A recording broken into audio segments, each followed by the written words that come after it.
We are delving deeper into fact/theory territory, so forgive me if this video comes off as more factish than theory. Having said that, I must clarify that there is no definitive explanation for today's theory, making it more speculation than anything. But I will do my best to explain the options for you, comment section. But if today's theory isn't your thing, stay subscribed to find out who the most powerful trainer in the world is, both in-game and anime. As for today, let's visit Dragonair's weather abilities.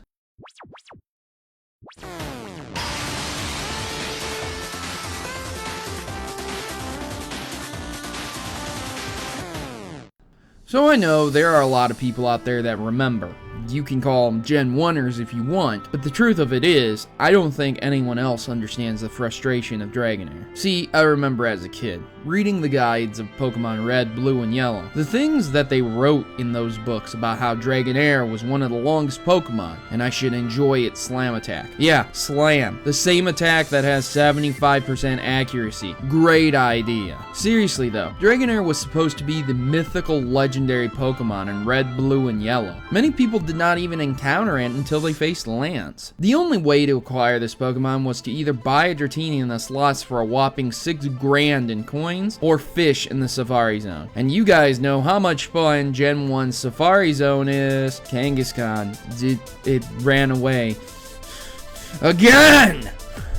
Eventually, people learned about Dragonair, and they figured out how to get it, only to be disappointed. This Pokemon is supposed to control weather. That is really cool. It can probably cause thunderstorms and destroy your enemies, right? Wrong. Dragonair does nothing with weather in Gen 1, making Dratini and Dragonair the equivalents of Caterpie and Metapod. No, really. In comparison, Dratini and Dragonair fall into the stigma of mostly useless Pokemon unless you teach them moves.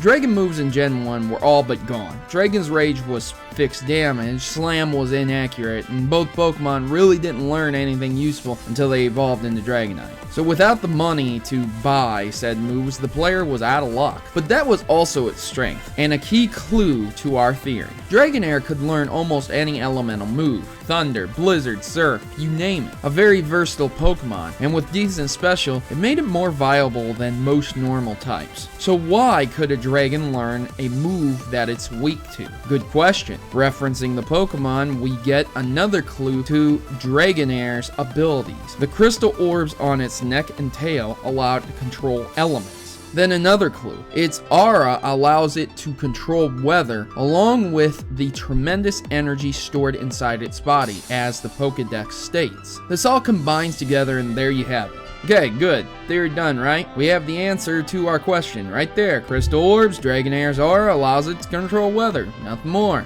But there's just one problem. There was no weather in Gen 1. Now you might be saying, but Proto, it was Gen 1. But Proto, they didn't have weather. But Proto, it was because it was 8-bit. And I agree. It was because it was 8-bit. There was an issue that I have talked about in the past about the game being much larger than what it ended up as. Not only were Pokemon cut, but also moves and mechanics, weather being one of them. If you notice, the weather conditions showed up pretty early in Gen 2, with moves like Sunny Day, Rain Dance, and Sandstorm. Many of these conditions would not have transferred to the overworld until Gen 3 and even Gen 6. This can explain Dragonair's lack of weather abilities in Gen 1, and the frustration many users felt when this legendary Pokemon couldn't do anything with weather. But as far as Dragonair and how weather is controlled through energy, crystal balls, and its aura, that's just how it works. And referencing another Pokemon, Lucario's aura do play a big part in Pokemon.